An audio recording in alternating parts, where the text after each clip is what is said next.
Hi everyone, thank you for joining us. Bienvenue à Polyvocal Research Laboratory. Nous avons le plaisir d'accueillir aujourd'hui une chercheuse du Burkina Faso, du pays des hommes intègres, et, le docteur Fatou Ghislaine Sanou de l'université Kizerbo de Ouaga, qui va nous entretenir sur un thème qui nous est cher, donc l'oralité, donc quand les littératures africaines chantent à la voix du griot. Dans les littératures africaines francophones, les mots ne se contentent pas de raconter, ils résonnent et vibrent au rythme des voix narratives.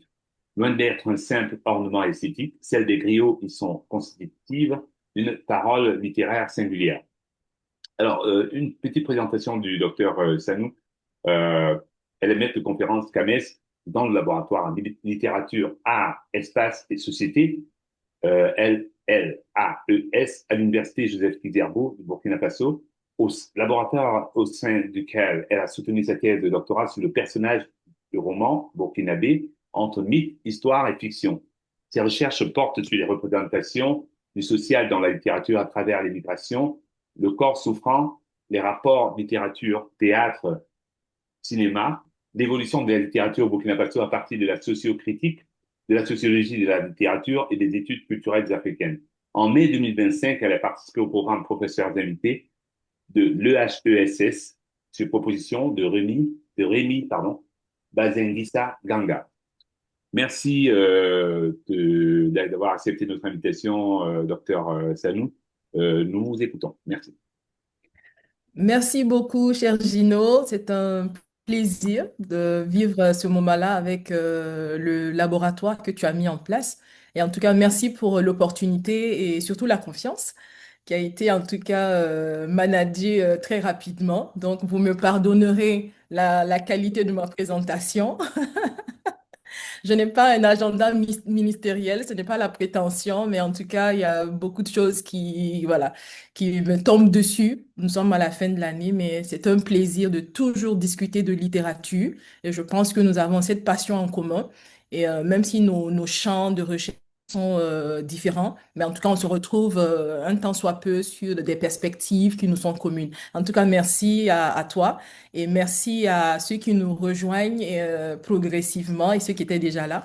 Donc, sans plus tarder, je vais juste partager déjà une petite introduction en musique et en son pour pouvoir entamer ma réflexion.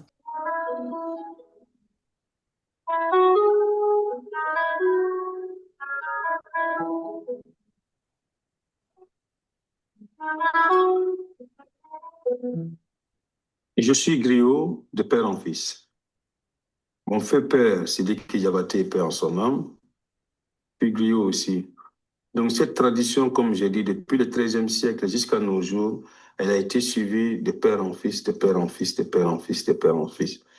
Et, et j'ai pu quand même éventuellement euh, donner une ouverture par la grâce de Dieu à la Korah, tout en démontrant, parce que moi je ne voulais pas, depuis à l'enfance, quand j'ai commencé à jouer à la Korah à l'âge de 5 ans, je n'ai pas eu de maître, je n'ai pas eu de professeur. Mais j'écoutais quand même aussi les cassettes de mon père, de mon fait-père et de mon grand-père Amadou Bansan Diobaté et d'autres musiciens aussi, et d'autres joueurs de kora du Mali et de la Guinée-Conakry et de la Gambie. Mais éventuellement, j'écoutais aussi des orchestres comme les ambassadeurs du motel, le Rai Band. J'écoutais aussi le Bembeya Jazz de la Guinée. Et j'écoutais Otis Redding, j'écoutais Jimi Hendrix, Johnny Hallyday, etc., etc. Donc, j'ai pensé il faudrait ouvrir une porte universelle pour la chorale et que les gens arrêtent aujourd'hui d'écouter la musique de la chorale en disant oui, ça c'est une musique classique de la chorale, c'est très bon. La musique de la chorale est une musique classique, c'est très bon, mais je veux aujourd'hui que les gens jouent avec cette musique de la chorale.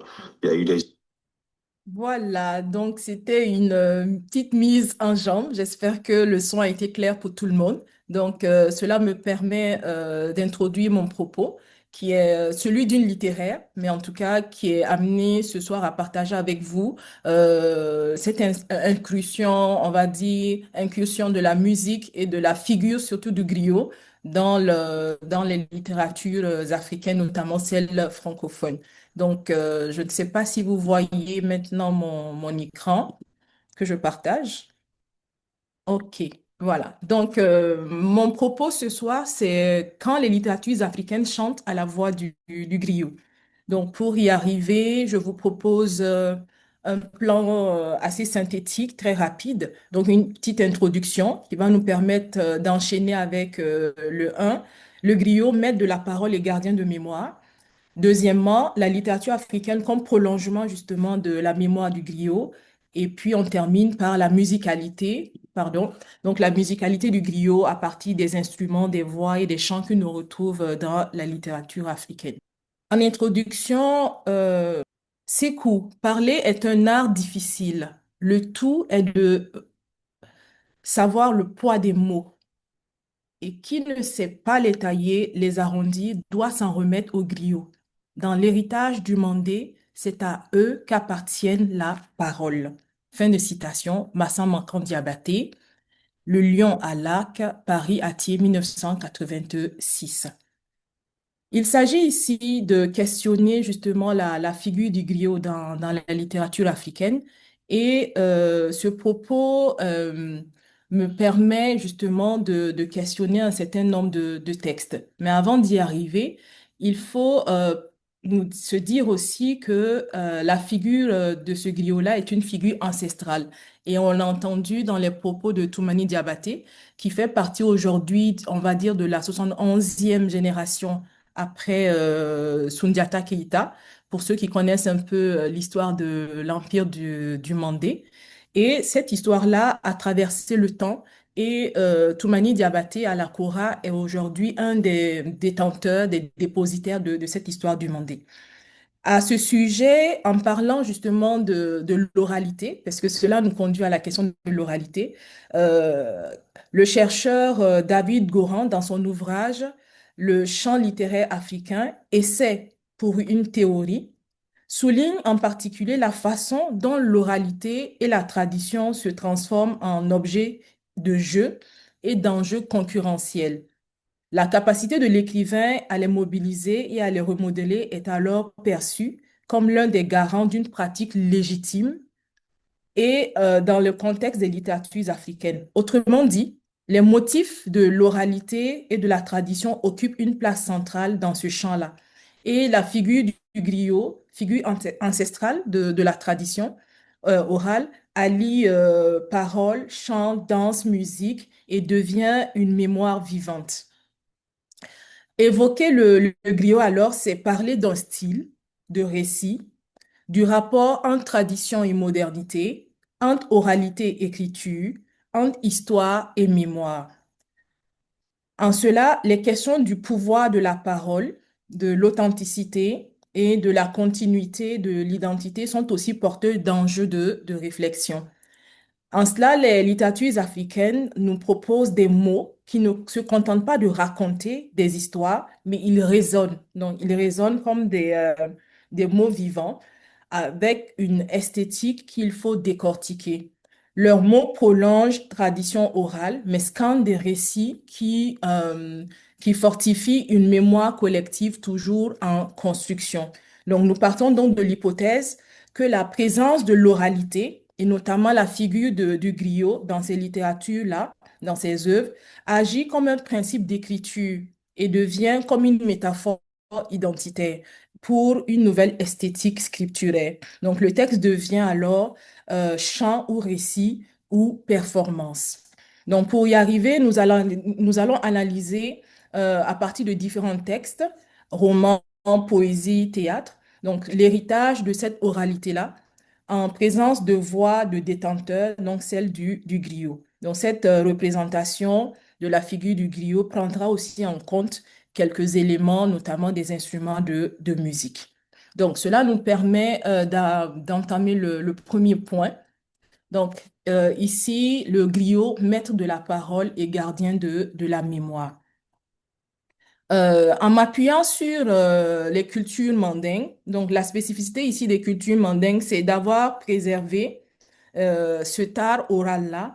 Et c'est un devoir qui est réservé à une partie de la communauté, donc à un groupe socio-professionnel que certains vont appeler les Djali, les Djeli ou les Gaoulo. Donc, par exemple, au Sénégal, on va parler de Gaoulo.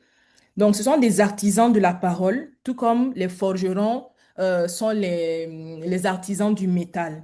Donc, la maîtrise du verbe par les griots leur interdit, par exemple, tous des échanges matrimoniaux. Donc, on verra sur le plan anthropologique, sur le plan sociologique, qu'il y a justement des interdits matrimoniaux avec d'autres groupes sociaux. Donc, ce sont des entremetteurs privilégiés de la société mandingue traditionnelle et on fait appel à eux quand il faut prendre, par exemple, la parole en public ou pour régler n'importe quel différend au sein de la communauté. Donc, ceci nous permet ici de voir une figure de griot que nous pouvons nommer le griot anthropologique qui va nous servir plus tard à analyser la figure du griot littéraire. Donc, il s'agit pour eux d'avoir un rôle social et symbolique.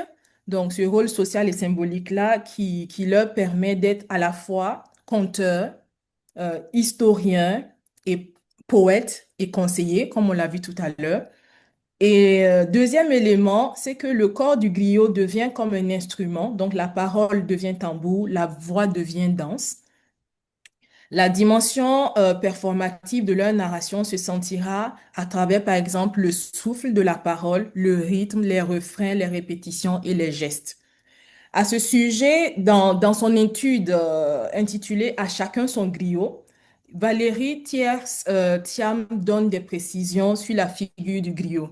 Selon elle, le griot correspond d'abord à une catégorie socio-professionnelle dans la société mandingue traditionnelle et contemporaine. Donc, comme on l'a déjà vu tout à l'heure, il incarne le pouvoir de la parole et les anthropologues et sociologues étudient sa place et ses fonctions. Deuxièmement, le griot est une construction mythique qui trouve sa source dans l'épopée de Sundiata, le récit fondateur de la culture mandingue. Ce récit de la tradition orale est transmis de génération en génération par les griots, dont il explique et justifie le pouvoir et le savoir. Donc, le griot est à la fois narrateur et personnage clé de cette histoire-là. Et l'épopée de Sundiata fait l'objet de nombreuses recherches de la part des spécialistes de la tradition orale et par exemple, plusieurs textes africains francophones ou même de la diaspora afro-américaine ou francophone reviennent sur ce sujet. Et enfin, chez Thiers Thiam, le griot est une construction littéraire et cinématographique. Donc, au-delà de la littérature, elle y trouve une représentation forte dans le cinéma. Donc, une représentation qui est fictionnelle. En cela, elle parle de griot narrateur qui fait figure d'autorité en attestant de l'origine légitimée du récit. Il a été constitué en mythe par le monde de la littérature et du cinéma dans un contexte qui utilise les concepts d'oralité et d'authenticité comme des éléments de base de l'africanité littéraire et filmique. Donc voilà un peu ce qu'elle, elle en pense.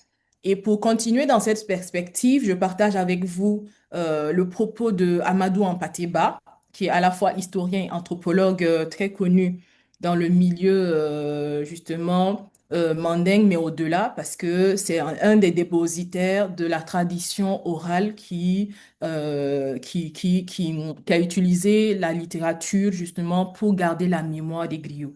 Donc, en respectant la classification traditionnelle, lui aussi scinde la catégorie des griots en trois. Donc, pour lui, on a les griots musiciens qui jouent de tous les instruments, donc monocorde, guitare, kora, tam-tam, etc. Souvent merveilleux chanteurs, ils sont conservateurs et transmetteurs des musiques anciennes en même temps que compositeurs. Donc, on l'a vu par exemple en écoutant Toumani Diabaté, qui dit qu'il est le dépositaire d'une mémoire à partir de son grand-père et de son père. Ensuite, nous avons les griots ambassadeurs et courtisans chargés de s'entremettre entre les grandes familles lorsqu'il existe des différends. Donc, ils sont toujours attachés à une famille royale ou noble, parfois à une seule personne. Et enfin, On a ce que Ampaté Ba nomme les griots généalogistes, historiens ou poètes, ou tous les trois à la fois, qui sont aussi généralement conteurs et grands voyageurs et pas forcément attachés à une famille. Donc, la société africaine étant fondamentalement fondée sur le dialogue entre les individus et la palabre, entre communautés ou ethnies, donc les griots ou les djélis, sont les agents actifs et naturels de ces palabres. Il poursuit en disant, autorisés à avoir deux langues dans leur bouche, ils peuvent éventuellement se dédire sans qu'on leur en tienne rigueur, ce que ne pourrait faire un noble à qui il n'est pas permis de revenir inopinément sur sa parole ou sur une décision. Il arrive même aux griots d'endosser une faute qu'ils n'ont pas commise afin de redresser une situation ou de sauver la face des nobles.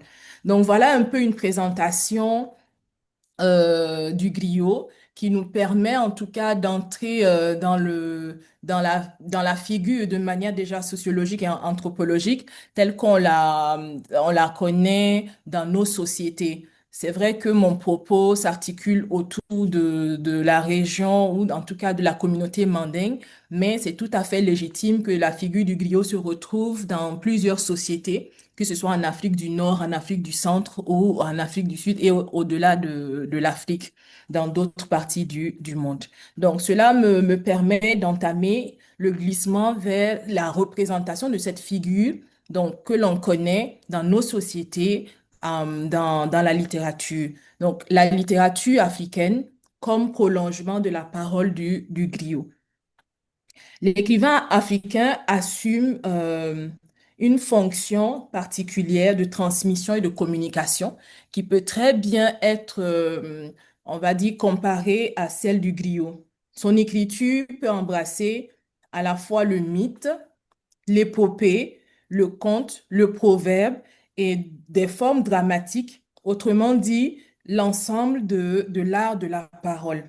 Et les marques que le critique Samuel Eno Belinga dégage, par exemple, du récit oral tel que pratiqué dans certaines régions de l'Afrique centrale, peuvent être étendues à la production de la plupart des auteurs postcoloniaux et contemporains. Il dit, je cite, les écrits de ces derniers comportent par endroits, dans leur partie dramatique, des récits de combats héroïques, des mimes et des danses dans leur structure narrative, des chants, des formules stéréotypées, des généalogies. Fin de citation.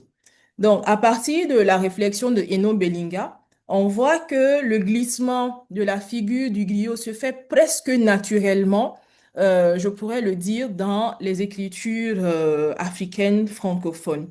Donc, l'écrivain est en soi comparé au griot, et comme le Lamantin va boire à sa source, vous aurez reconnu ici la citation de Senghor, l'écrivain s'abreuve aux paroles du griot, représentant à la fois du rythme et d'une conception magique du verbe. Donc, face au vide et à l'absence, aliéné par son environnement, l'écrivain crée un univers mythique dans lequel s'inscrit la figure du griot. Deuxième possibilité, c'est que l'écrivain devient le disciple du griot. Il est comparé au griot, mais il en devient une sorte de disciple. En cela, Senghor nous commente par exemple l'œuvre de Birago Diop, que vous connaissez certainement, qui prétend traduire les paroles du griot assimilées au conteur, bien que, comme le remarque Senghor lui-même, il accomplit un travail de recréation de ces paroles. Donc, on voit Birago Diop qui va justement aller à la collecte de textes, notamment des textes de contes auprès de vieux sages dans différentes contrées de son environnement. Donc, on se rend compte que à ce moment-là, l'auteur, donc l'écrivain, devient une sorte de disciple qui réécrit et réinvente les paroles de ce griot-là. Un exemple, dans l'avertissement de l'auteur, donc sorte de préface dans son roman L'Harmattan, Sambène Ousmane écrit: Je ne fais pas la théorie du roman africain. Je me souviens pourtant que jadis, dans cette Afrique qui passe pour classique, le griot était non seulement l'élément dynamique de sa tribu, clan, village, mais aussi le témoin patent de chaque événement. C'est lui qui enregistrait, déposait devant tous, sous l'arbre à palabres, les faits et gestes de chacun. La conception de mon travail découle de cet enseignement, rester au plus près du réel et du peuple. Donc ça, ce sont les mots de Sambène Ousmane qui nous rappellent justement que son travail est similaire à celui du griot. Et à ce propos, la lecture même du rôle du griot dans la création littéraire est reprise de manière très précise dans le travail critique de Alexandra Nora Kazitani, qui s'intitule Roman africain de langue française au carrefour de l'écrit et de l'oral. Donc, cette critique est éclairante dans la mesure où elle explore l'hybridation des formes de discours dans le roman africain francophone qui se situe au croisement des cultures écrites et des cultures orales. Et la notion du griot devient fondamentale dans cette analyse car elle incarne la tradition orale qui irrigue l'écriture romanesque moderne. Et Kazi Tani utilise la figure du griot pour interroger la manière dont l'oralité informe et structure le texte littéraire. En cela, il s'agit pour elle d'un enrôlement narratif du griot. Donc, cela signifie que le narrateur s'approprie les fonctions, le ton et parfois l'identité même du griot traditionnel. Et un exemple notable de cette posture est mentionné par l'auteur à travers l'identification du narrateur qui devient une sorte de griot initié. Donc, et ce griot initié-là, on peut l'entrevoir par exemple dans les textes de Jean-Marie Adiafi, notamment la carte d'identité. Et deuxièmement, chez Kazitani, le griot est le dépositaire et le transmetteur de la mémoire collective, de l'histoire, des généalogies, des traditions. Son intégration dans le roman permet de réintroduire ces éléments dans une forme littéraire héritée de l'Occident, c'est sûr, notamment le modèle du roman, par exemple, qui est une invention occidentale, donc assurant ainsi une continuité culturelle. Et pour justement traduire cette implication de l'écrivain africain dans le rôle de griot, quelqu'un comme Djibril Tamsinian, que l'on connaît justement pour son célèbre texte Sundiata ou l'épopée mandingue, s'arroge le titre de traducteur ou encore d'interprète du griot Djeli Mamadou Kouyaté. Donc, on le voit déjà dans les premières pages. Il le dit clairement à son lecteur qu'il est le traducteur. Donc, le récit que nous allons lire n'est pas de lui. Il a été enregistré et retravaillé par lui. Donc, il s'arroge le rôle de traducteur. Donc, il désigne Djeli Mamadou Kouyaté comme le véritable auteur de Sundiata ou l'épopée mandingue. Ce livre est plutôt l'œuvre d'un obscur griot du village de Djelibarkoro, dans la circonscription de Sigiri en Guinée. Je lui dois tout. Je ne suis qu'un traducteur. Je dois tout au maître de Fadema, de Djelikoro et de Kélia, et plus particulièrement à Djeli Mamadou Kouyaté. Donc, on voit ici une certaine quête de sincérité, de lien, donc contrat en tout cas de sincérité entre l'auteur et le lecteur en avouant qu'il devient un simple traducteur. Donc, comme je le mentionnais plus haut, il en est de même pour Birago Diop et le griot Amadou Koumba, dont il reprend les contes et les nouveaux contes. Donc, on verra dès le titre les contes d'Amadou Koumba et les nouveaux contes d'Amadou Koumba signés par Birago Diop. Les techniques d'oralité pour ces griots-là mettent de la parole. Donc, il s'agit essentiellement de l'utilisation d'une certaine rhétorique de l'implication. Donc, dans les textes littéraires, on verra les interpellations directes du lecteur, comme si nous nous retrouvions dans un auditoire de conte. Donc, l'écrivain se met à la place du griot et on a des interpellations dans le texte. Des formes des formules refrains comme des chansons. Nous avons également l'insertion d'éléments de performance orale tels que les chants, les proverbes, les devinettes, qui accompagnent des instruments de musique. Il y a également la création d'une fiction orale où le texte mime une certaine énonciation orale, rendant compte du savoir-dire même du griot. On voit dans certains textes qui sont construits non pas comme un roman dans la forme classique, mais comme un conte ou comme un mythe. Et on ouvre quelquefois les guillemets, notamment dans un texte fondateur de la littérature burkinabé. Quand on regarde Crépuscule des temps anciens de Nazi Boni, publié en 1962, qui ouvre la littérature burkinabé, on se rend compte que l'écrivain nous parle de l'ancêtre qui raconte une histoire et il ouvre les guillemets pour nous raconter et pour nous reprendre l'histoire de ce narrateur-là. Donc, pour Kazi Tani, la figure du griot au sein du roman illustre parfaitement ainsi le carrefour de l'écrit et de l'oral. Le roman s'affirme comme une forme hybride résultant de la rencontre et de l'interaction entre la scripturalité, donc l'écriture, et l'oralité, donc la tradition du griot.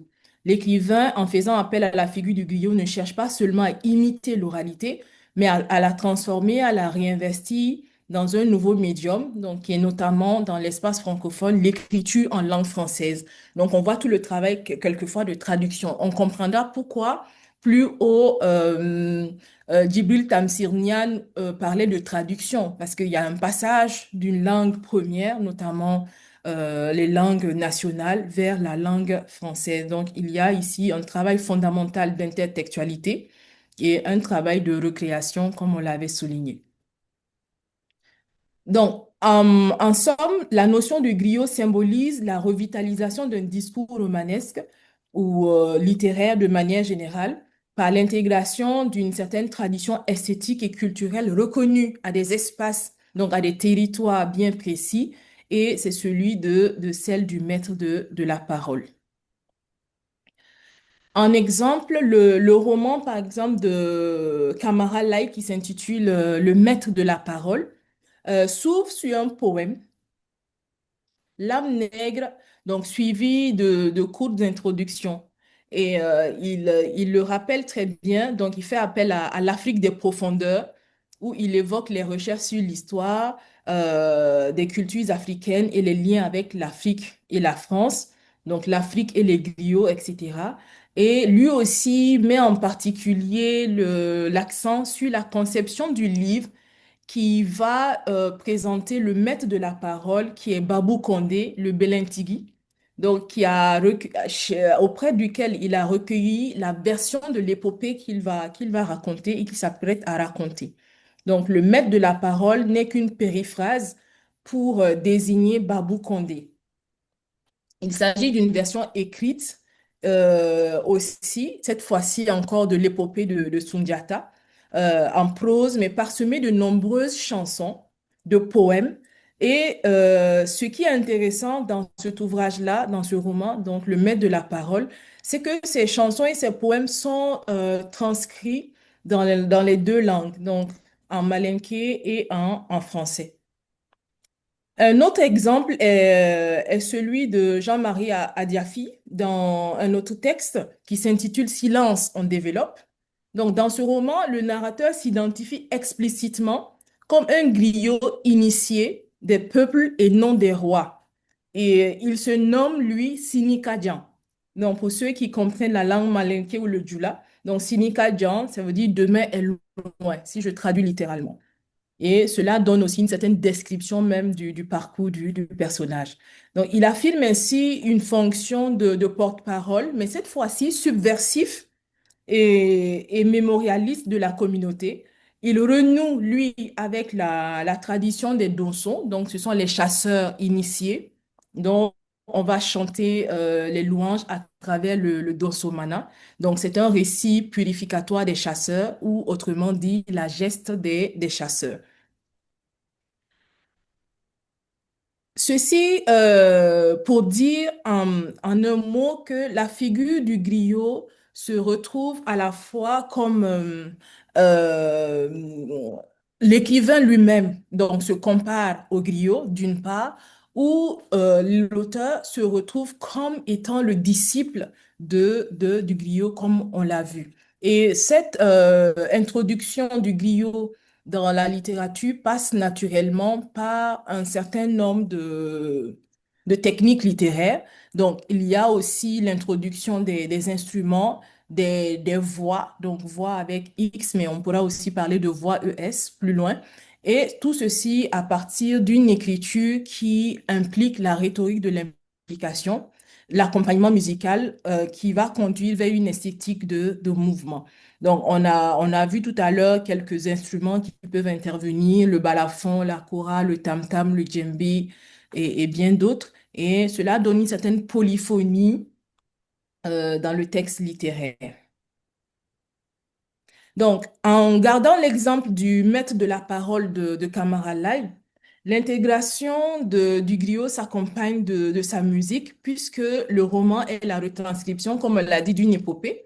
Donc, l'œuvre est accompagnée de la kora. Donc, la kora qui est un instrument emblématique de l'ère culturelle du Mandé. Donc, le Mandé, c'est généralement ce qui va correspondre de manière générale à l'Afrique de l'Ouest actuelle.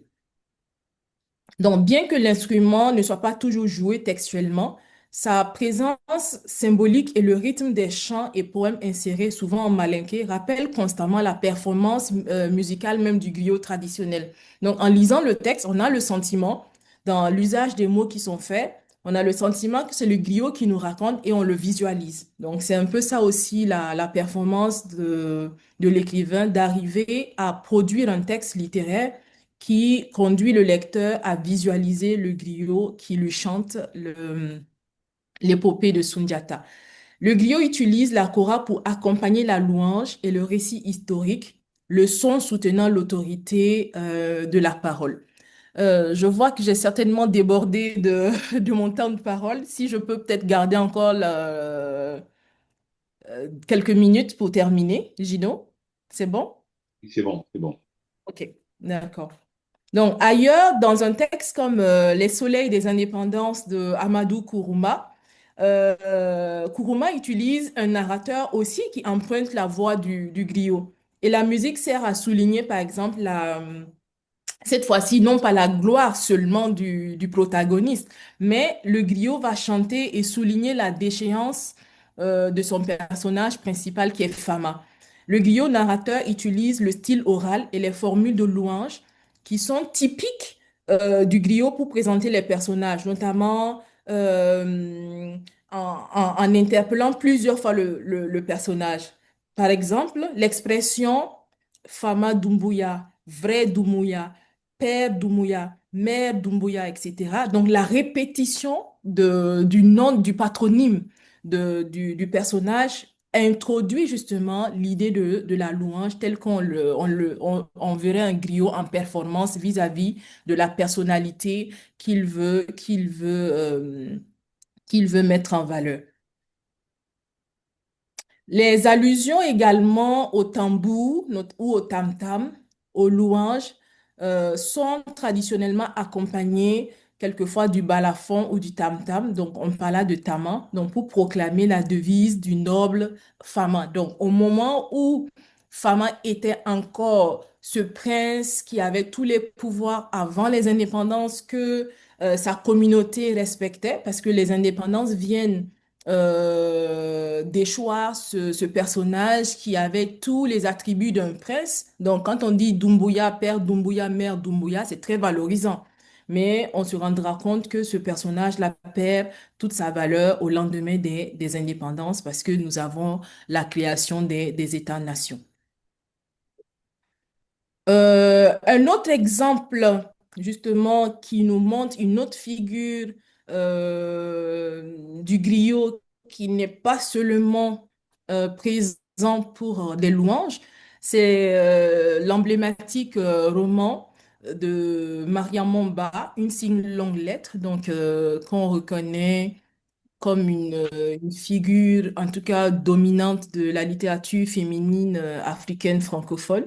Donc, dans Une si longue lettre, on voit le personnage de la narratrice épistolière qui est face à à la figure de la griotte, notamment dans le rôle de médiation. Donc, on voit par exemple, donc, on a le griot qui est le masculin et la griotte qui est le féminin. Donc, le personnage de Farmata, par exemple, qui est une griotte qui intervient dans la vie de Ramatoulaye après le décès de son mari. Donc, cela illustre quelque part la mutation du rôle de griot dans le roman moderne où le social prime parfois sur l'art musical.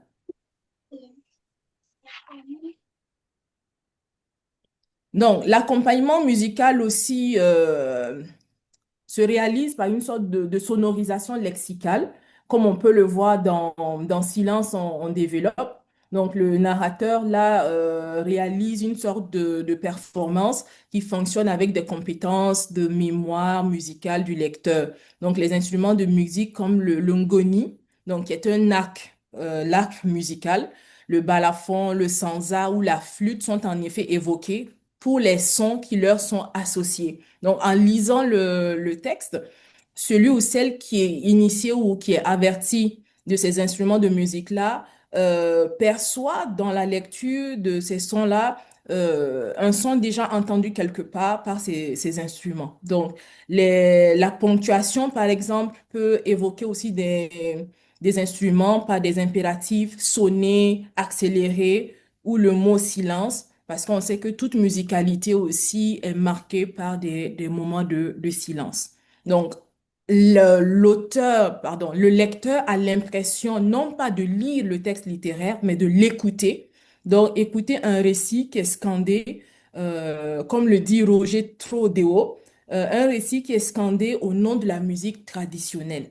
Donc, en somme, les différents textes nous permettent ici de voir des différentes pistes d'utilisation de cette musicalité. Donc, on a l'instrument de musique ou on a la sonorisation lexicale qui permet en tout cas de remplir plusieurs fonctions esthétiques dans le texte littéraire. Il y a quelques exemples dans la poésie. Peut-être qu'on n'aura pas le temps de tout déballer. Peut-être que la discussion aussi pourra nous permettre de revenir sur quelques éléments.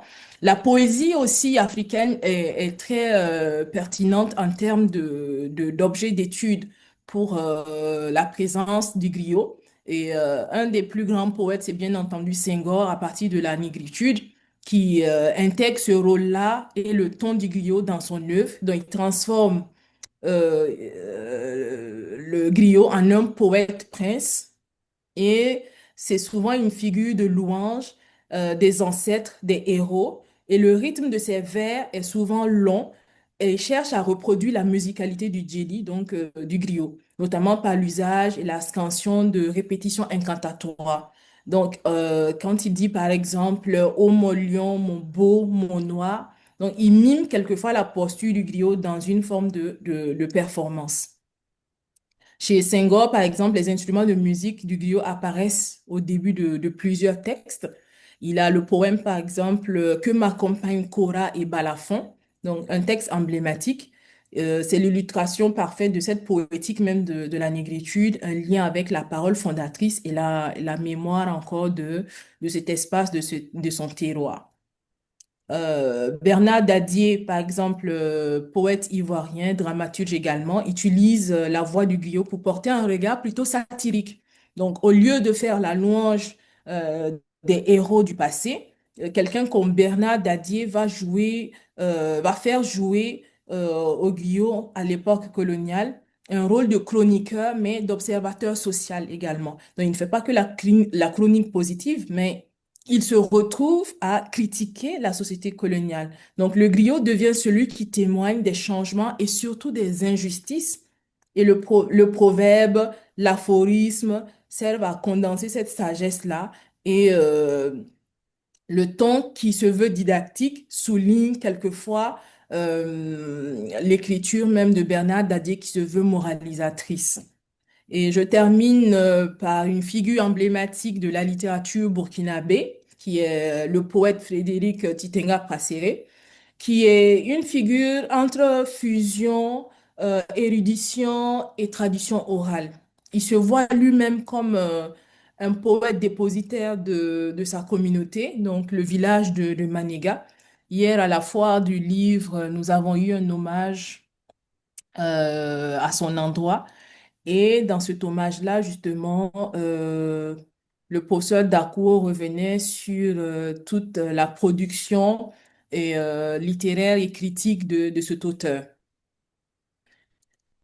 Chez lui, la légitimité du rôle du griot dans sa tradition Mouaga est aussi celle du gardien des traditions. Et le poète de Maniga, donc Frédéric Titena Passéré, a érigé plusieurs textes, notamment la poésie des griots. Donc ce texte-là qui lui permet d'obtenir le Grand Prix littéraire d'Afrique noire. Et il invente aussi un modèle, une sorte de science qu'il appelle la bendrologie, à partir d'un instrument de musique local qui se nomme le bendré. Et cette bendrologie désigne la science, selon lui, et les études méthodiques et méthodes de pensée, de parler, des figures de rhétorique relatives au tam-tam, qui se nomme bendré en moré, la langue locale.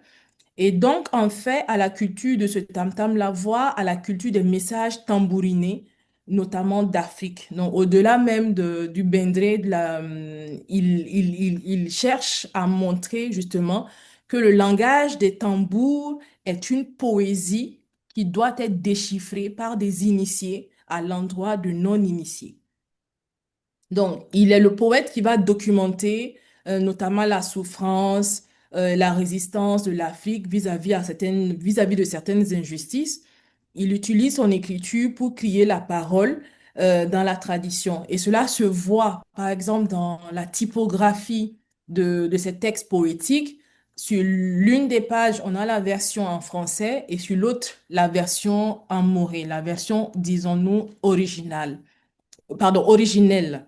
Et dans ces exemples-là, la figure du griot devient un modèle d'autorité. Le poète se trouve à la fois maître de la parole et cherche à africaniser une forme littéraire, donc ici la poésie écrite, en lui insufflant des rythmes, des thèmes et une certaine légitimité propre à la tradition orale. En conclusion, le griot est à la fois à la fois à l'origine, comme on l'a vu, une figure anthropologique et traditionnelle et qui nous projette comme gardien de la tradition à partir de cette modernité sociologique, mais aussi cette modernité littéraire. Et les littératures africaines francophones dansent, comme je le proposais plus haut, non pas autour de la musique seule, mais aussi de la voix du griot que l'on peut lire dans les textes. Donc, non pas lire seulement, mais on a l'impression d'écouter. Et cette parole écrite-là qui transforme le geste des griots en une mémoire et en un rythme. Il est possible aujourd'hui de se questionner sur les perspectives d'avenir de cette figure du griot-là, comment la reconfigurer, notamment à l'ère du numérique et dans les nouvelles formes de narration orale. On peut penser ici, par exemple, au slam et à la poésie chantée. Donc voilà ce que je souhaitais partager avec vous. J'ai été un peu plus longue que prévu, en tout cas, mais merci de votre attention. Merci beaucoup, docteur Fatou Sanou. Donc, vraiment, c'était un plaisir de t'écouter. On va se tutoyer, en fait. On va pas faire le mal. Merci à vous tous d'avoir pu assister à ce grand rendez-vous mensuel. En tout cas, je rappelle que nous recevons tous les derniers samedis du mois un invité ou une invitée ou un invité. On va commencer par les femmes, surtout.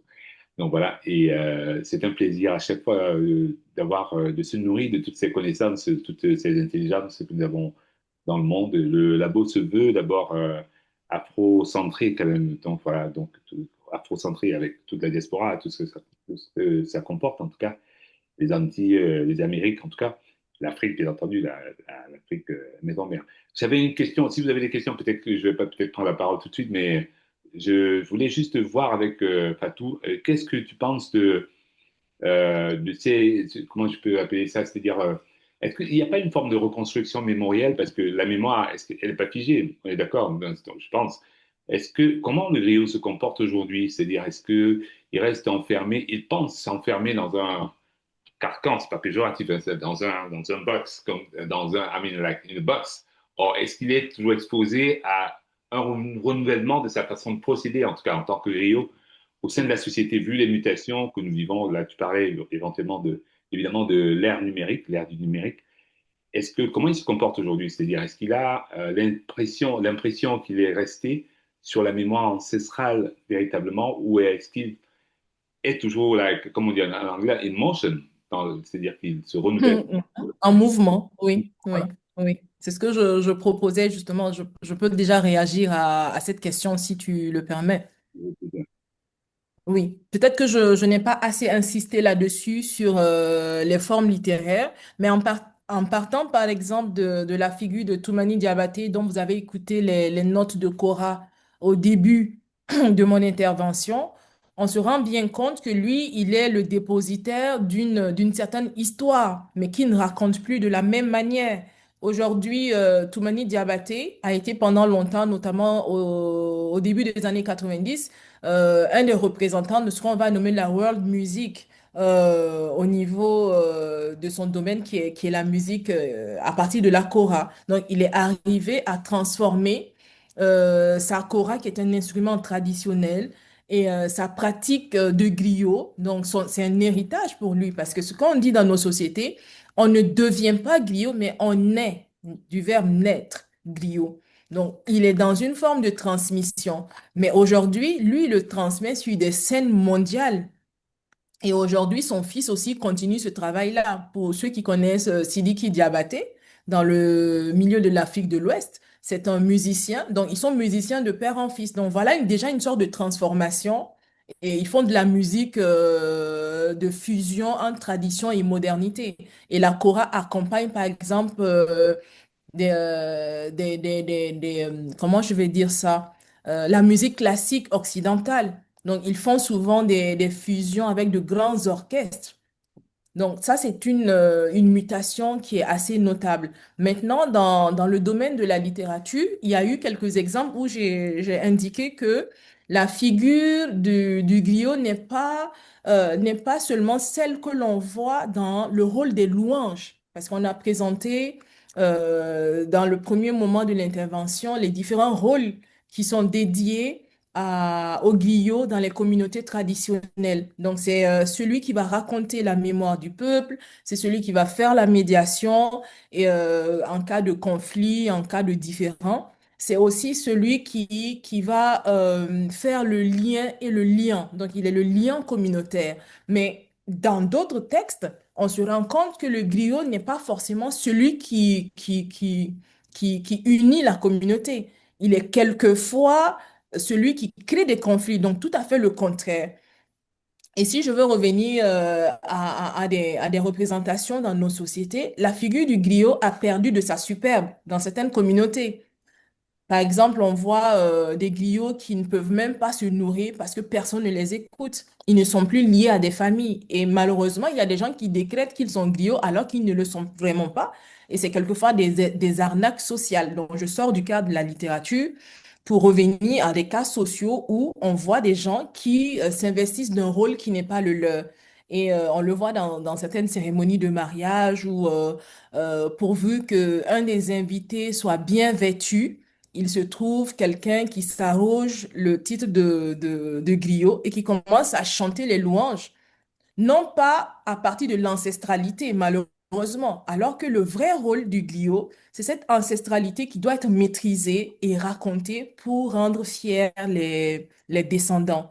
Mais quelquefois, c'est des usurpations de titres, si je peux me permettre l'expression. On se retrouve avec des figures déchues dans la société. Donc, il y a cette pratique malheureuse qui conduit à une déchéance de la figure du griot. Sinon, par exemple, la figure de Toumani Diabaté, que j'aime beaucoup, vous l'aurez certainement compris, nous montre une certaine reconstruction mémorielle, même s'il va continuer de raconter à travers la musique l'histoire de ses arrière-grands-parents à partir du XIIIe siècle, il a dit dans son propos. Donc, il est le descendant direct.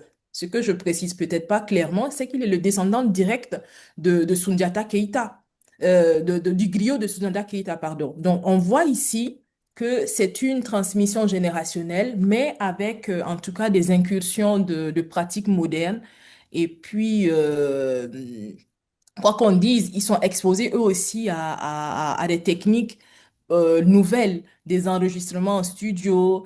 Je pense, Gino, tu es mieux placé que moi pour le dire, comment accorder des instruments de musique tels que la guitare à la kora. Voilà. J'avais une dernière, enfin, je vais pas me poser la parole peut-être plus tard. Si vous avez des questions, je vais la poser plus tard. J'ai envie de me nourrir de cette substance sur l'oralité, quoi. En tout cas, je suis passionné par ça. Alors, il y avait des questions, docteur Constance Massimanga, non. Doc Kessler, Suleiman, Givlos, Doc. Ah, Moi, allô? oh, pardon, allez-y. Oui, merci pour cette brillante présentation. Oui, cette thématique, elle a quand même, elle a eu écho, elle a encore écho en Haïti, euh, bien ancrée dans la littérature haïtienne euh, premier tiers du XXe siècle, hein.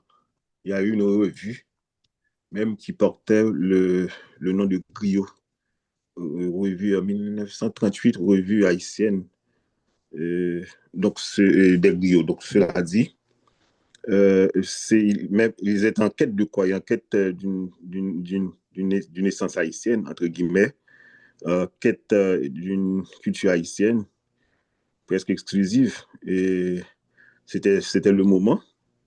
Bon, puis ça donne après tous les dérives, notamment pour ce groupe qui était une branche de l'indigénisme haïtien, qui allait donner plus ou moins les porteurs et le duvalierisme, etc. Maintenant, et ma question, c'est euh, comment est né le griot, cette pratique-là en tant que telle, et, et puis comment ça se transmet si on est né griot, d'un thème de dynamique de transmission et qui donnerait une certaine viabilité à la pratique. Merci beaucoup. OK. Je ne pourrais pas situer de manière historique le début de cette fonction-là, mais c'est une fonction qui existe depuis très très longtemps.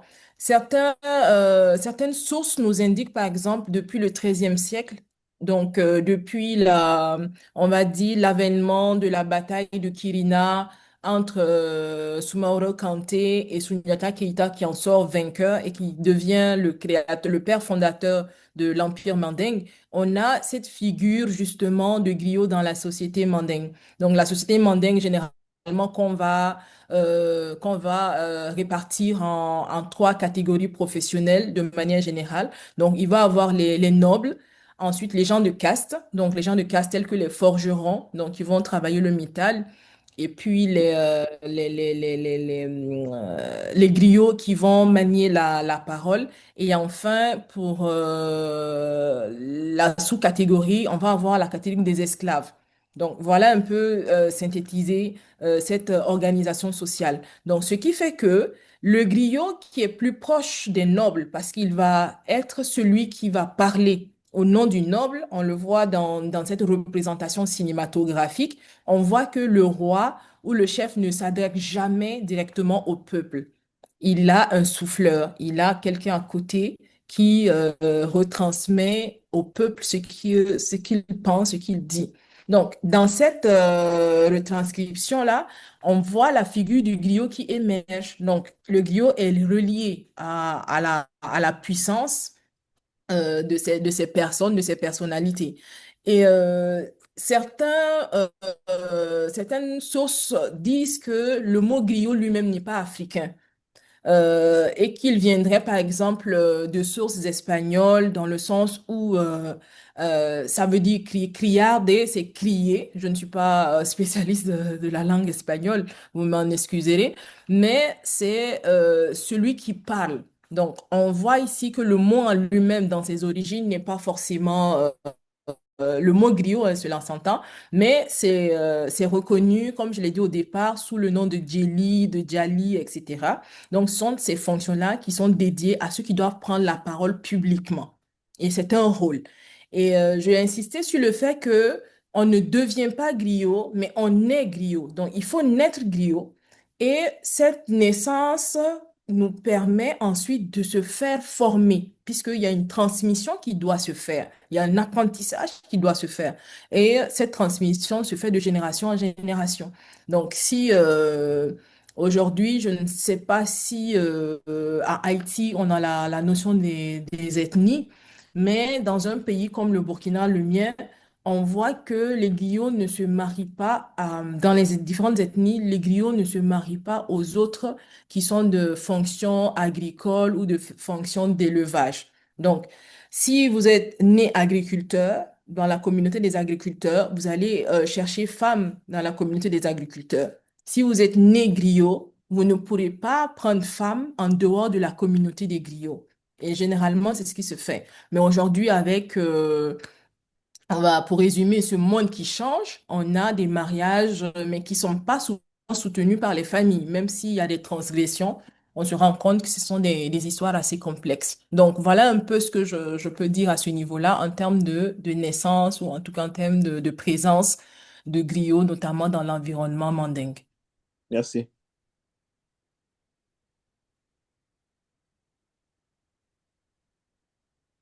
Bon, s'il n'y a pas d'autres questions, j'ai une autre, moi. J'en ai une autre. D'accord. Donc, Gino, il n'y a pas d'autres questions? Moi, j'en ai une. Moi, j'en ai une, mais vous pouvez y aller, hein. Non, mais allez-y d'abord, je vous Je, j'attends. je, je, je prends la parole. Ouais. Qu'est-ce que l'autre, là? Je Alors, peux c'est à qui parler. maintenant? Ah, Notre Moi, modérateur est là. je vais je voulais réagir sur l'histoire des griots. Je ne sais pas si je peux intervenir. Bon, Oui, la question, Je n'entends pas Gino réagir, mais je peux dire oui, on t'écoute. Oui, oui, oui, je t'écoute. voilà. Donc, d'entrée de jeu, je félicite Dr Sanou pour sa brillante communication et qui fait le lien entre la pratique du griot et la création littéraire.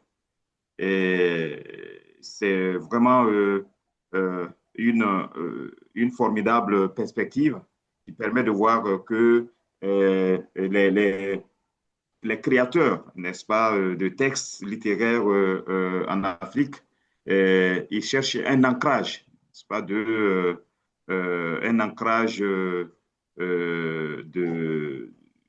leur, j'allais dire, de leur texte littéraire dans les théories des cultures africaines.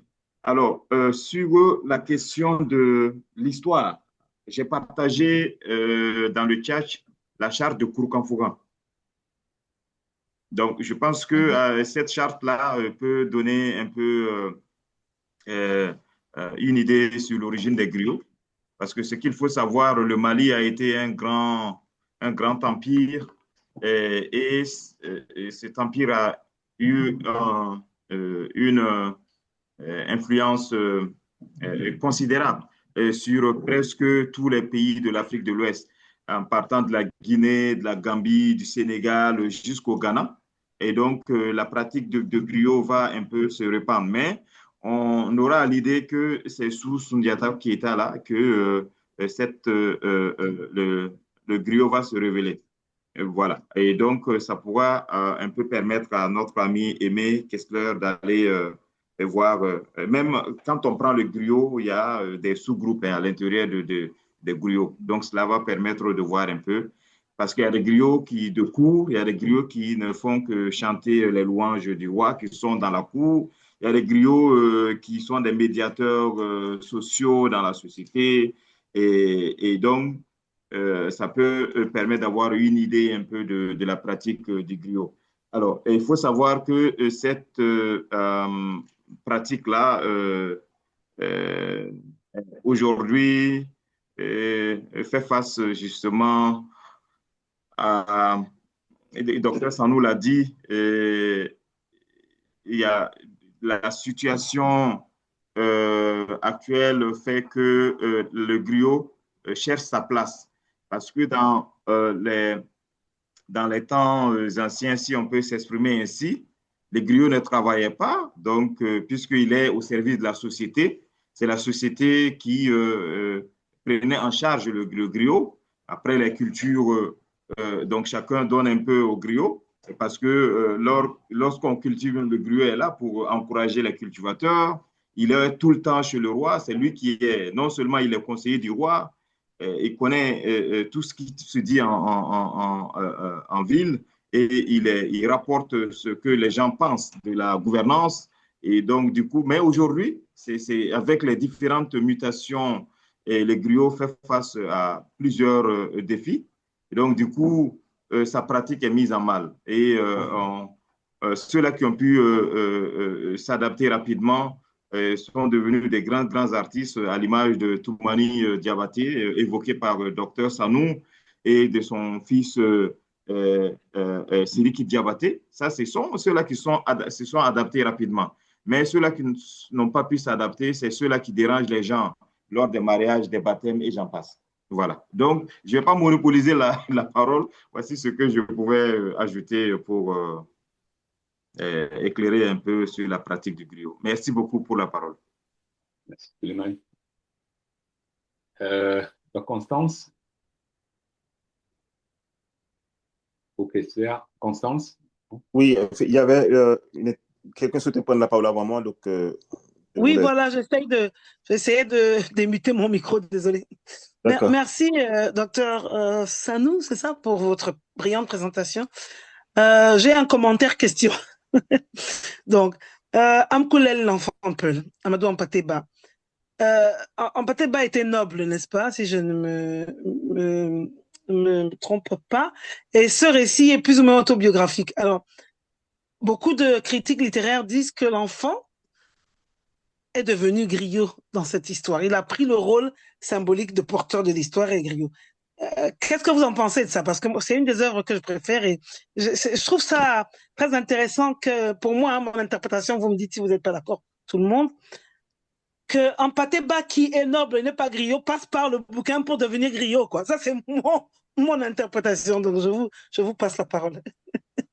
Je suis parfaitement d'accord avec vous. Il y a une translation. Je crois que c'est comme ça qu'on dit en mathématiques. Il y a une translation. Oui. Justement, dans cette stratification sociale, le noble n'est pas griot et le griot Oui. est au service du noble. Oui. Voilà. Donc, en ce moment-là, on voit que Ampateba lui-même se fait griot de sa communauté. Donc, Exactement. c'est pour ça que voilà, le mot qui me vient tout de suite, c'est une forme de translation.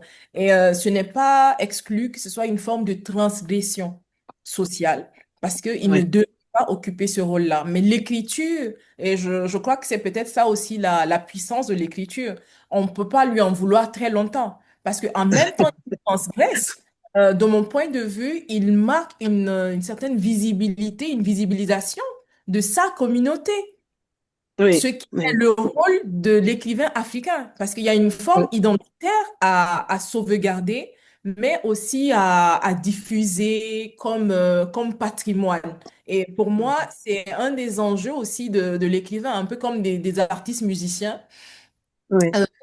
qui vont faire carrière malgré le refus des parents, etc. Donc, on a ce modèle-là, mais je sais pas comment dire ça, il est plus esthétiquement imposé. Voilà, c'est pas un conflit aussi visible. Merci en tout cas d'avoir attiré notre attention sur cet exemple-là. Mais en tout cas, c'est un bel exemple qui nous montre que il y a un glissement de fonction. Et comme Oui. je l'ai dit, on ne peut pas prendre la place du griot. On ne doit pas prendre la place du griot, puisque sa fonction même est de dire les choses. Et c'est comme le porte-parole. Quand on va en délégation, ce n'est pas n'importe qui prend la parole. On met le scénario en place, donc il y a quelqu'un qui doit s'adresser soit à une communauté, soit à l'autorité. Et ici, c'est la figure du griot. Maintenant, si le griot lui-même passe par d'autres techniques, etc., et c'est pour ça que l'écriture devient subversive quelquefois. Oui. L'écriture est très subversive chez certains auteurs qui ne tardent pas à montrer cette figure du griot qui ne respecte pas toujours les règles sociales. Voilà. Oui. Merci, En tout cas, merci beaucoup. Et vous avez mentionné l'artiste qui chante en dépit de son rôle. On a l'exemple éclatant de Salif Keita. Voilà. Oui. Merci beaucoup. Merci à vous. Doc Kessler. Oui, encore une fois, merci pour cette belle conversation. Et j'ai une préoccupation, le fait que, en fait, cette couche-là n'est pas aussi présente en Haïti. Au contraire, en Haïti, c'est très romancé.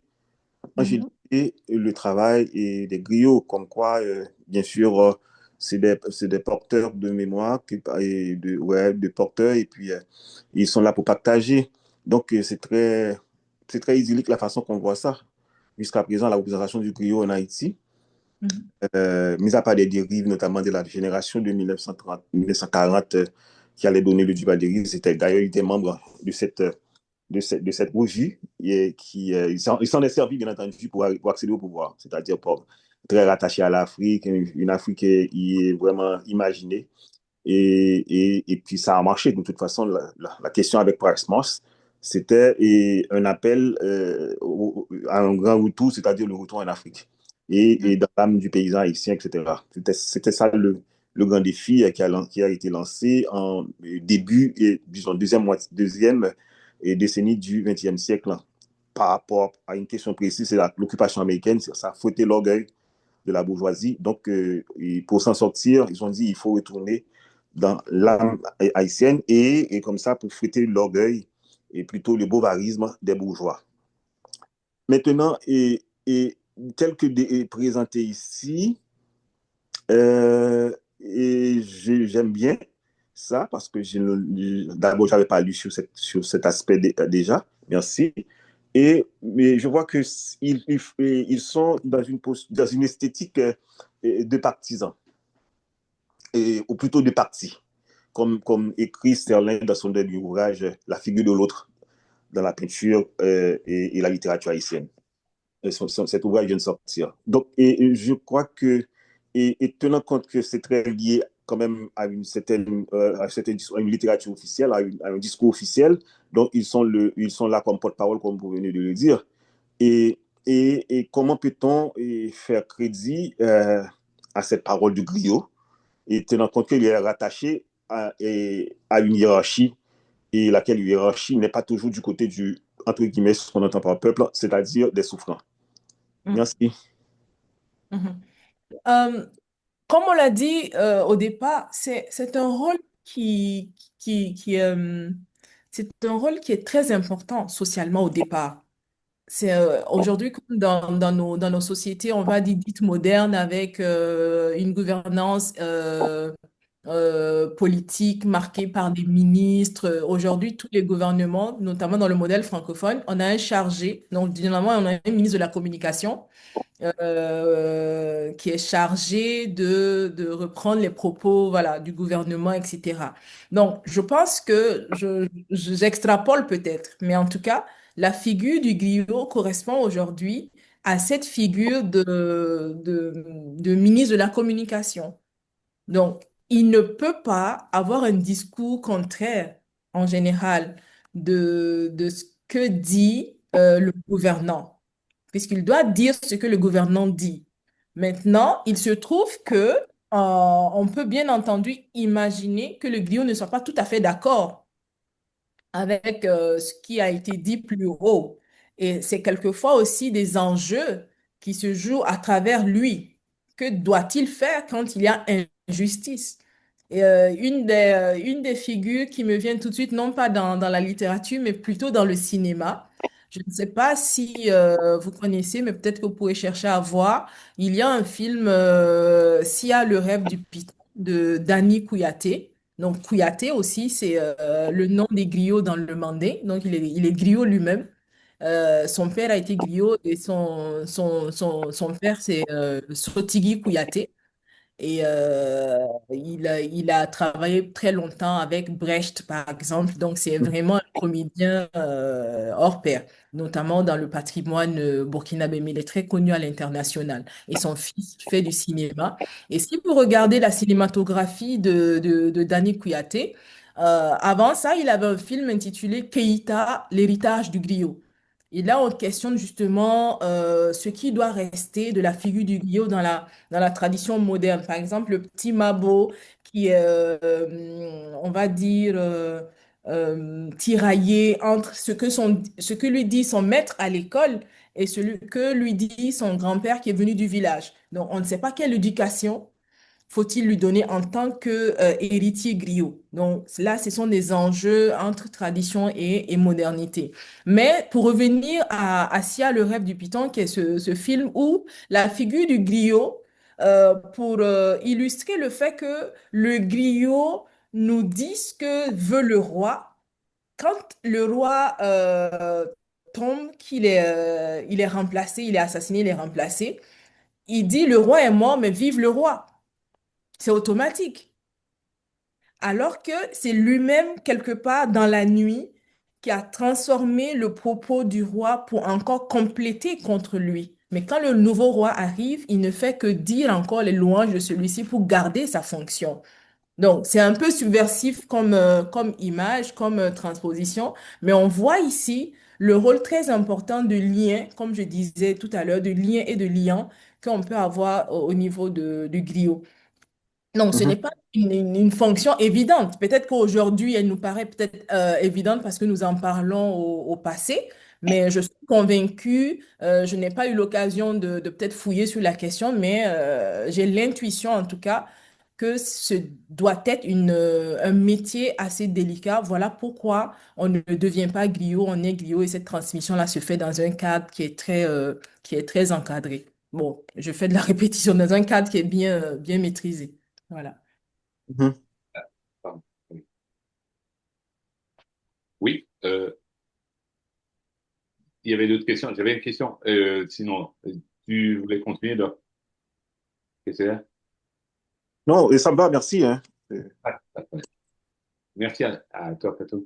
Oui, j'avais une question, deux questions en tout cas, rapidement, hein, pardonne-moi.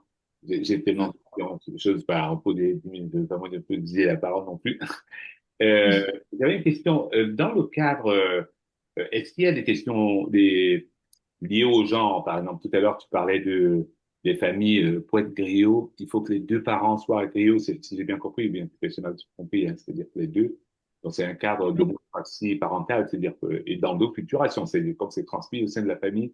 Est-ce qu'il y a, dans Mhm. ce cas-là, comment c'est perçu le rôle des femmes là, dans ces sociétés? C'est-à-dire que est-ce qu'il y a des hommes prennent le dessus par rapport aux femmes? Comment c'est réparti? Comment ça s'articule en tout cas dans la société? Oui. De manière générale, la griotte, par exemple, est au-dessus de la... Si on reste dans le genre féminin, la griotte prend un rôle au-dessus des femmes ordinaires.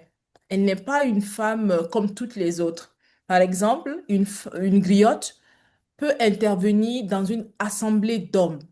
Et parce qu'elle est griotte, elle pourra dire des choses dans cette assemblée d'hommes-là. Par contre, une femme ordinaire ne pourra jamais avoir, comme on parle souvent de l'arbre à palabre, elle n'aura jamais accès si on ne l'y autorise pas. Alors que la griotte peut, encore une fois, transgresser cette frontière-là pour assister à certaines activités qui sont liées au genre masculin.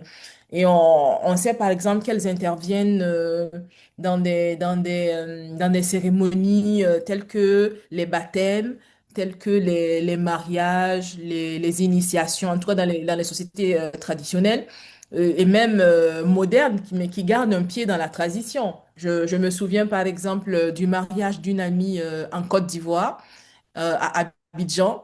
Elle est d'une famille de tradition mandingue.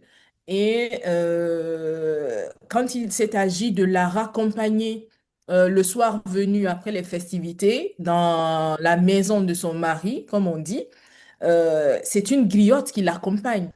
Donc, parmi les tantes et les sœurs qui vont l'accompagner, il y a une griotte qui va ouvrir le chemin, comme on dit. Donc, qui va ouvrir le chemin pour aller avertir la famille, la belle famille à l'entrée, donc arriver sur place chez son mari. C'est elle qui va annoncer la présence de la mariée. Donc, il y a tout un protocole qui existe vis-à-vis de la figure aussi féminine du griot qui est la griotte. Donc, ce sont des rôles bien dédiés sociologiquement et il y a encore des réminiscences dans nos sociétés modernes.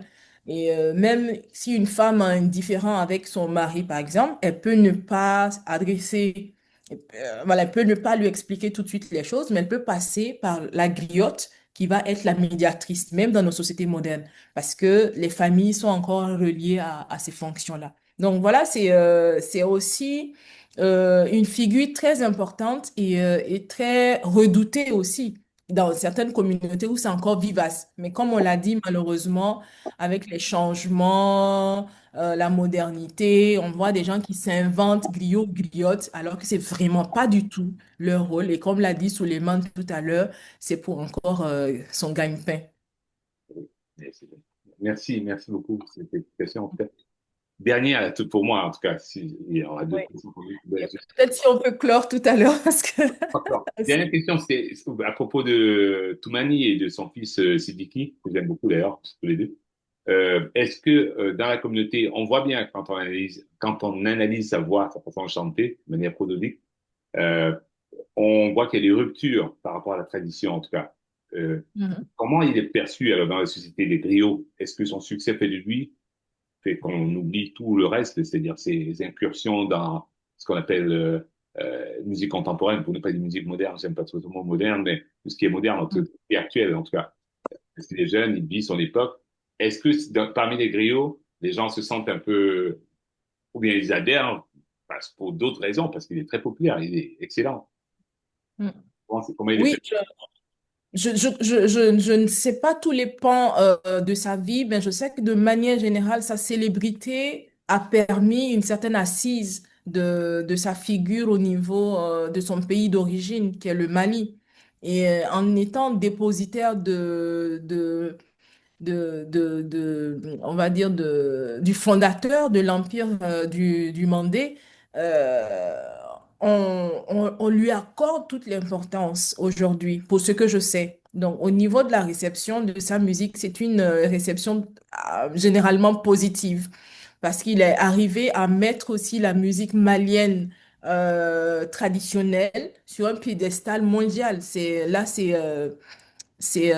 Comment on va dire, c'est visible. Voilà, quand on parle des griots aujourd'hui, tout de suite, on aura des exemples, hein, on aura des exemples, mais Toumani Diabaté, c'est une vraie référence. Voilà, c'est une vraie référence. Et c'est pas parce que je l'aime que je vais vous bassiner avec ça, mais c'est très sérieux. Donc, je ne l'ai pas choisi au hasard. Voilà. Et sous le contrôle du musicologue, voilà. Donc, c'est une vraie Mais, figure mondiale, en tout cas, de la musique traditionnelle, avec son instrument qui est la kora. Parce que certaines parties du monde ne connaissaient pas la kora. Mais grâce à Toumani Diabaté, on connaît la kora. Comme on connaît, par exemple, la guitare de son compatriote, je perds mes mots. Euh, L'homme du désert, je cherche le bluesman. Ali Touré. Ali Farka Touré, voilà, merci. Ça, c'est les signes de la fatigue, voilà. Donc, au même titre, voilà, avec le blues africain, on a Ali Farka Touré qui deviennent des références. Donc, on voit le glissement, comme je l'ai dit, de la tradition vers la modernité. Mais en tout cas, je pense que je devrais chercher. Mais globalement, en tout cas, c'est une réception positive. Mais peut-être comme de toute façon, il y a toujours des gens qui ne nous aimeront pas. Mais je crois que pour la question de science, on pourra vérifier pour quelles raisons son travail irriterait quelques-uns. Et effectivement, c'était juste un point de vue scientifique. C'était pas. Moi, je suis un grand fan de ces deux-là. On en parle tout le temps d'ailleurs. Oui. Merci infiniment, Tatou. Merci beaucoup à tous les amis qui sont venus nous écouter Tatou aujourd'hui pour cette brillante communication. En tout cas, vraiment, merci. C'est la première d'ailleurs en français quand on fait. Donc, c'est bien, on va continuer à faire des choses en français. Tout le temps, c'est en anglais. Donc, on reste francophone. Alors, on reste à la francophonie malgré nous, hein. Donc, voilà. Merci. On se retrouve donc le mois prochain, le 27 décembre, avec une communication de Franck Kemayou qui va parler de la voix dans les traditions musicales camerounaises comme un médium de reconnexion à l'ancestralité. Après, il sera mieux de dire que moi. c'est en anglais. J'essaie de traduire simultanément. C'est constant. Donc voilà. Donc merci infiniment et vraiment c'est un grand plaisir de vous retrouver à chaque fois et de vraiment j'espère que Constance nous présentera quelque chose et puis Suleiman. Avec joie. En tout cas, merci. Je me sens plus intelligente là. Merci beaucoup. Vous avez vraiment compris ce blog aussi. On attend. Merci infiniment. Portez bien et à très vite. Bonne soirée tout le monde. Bye. Bonne soirée. À très bientôt. À bientôt. OK. Merci.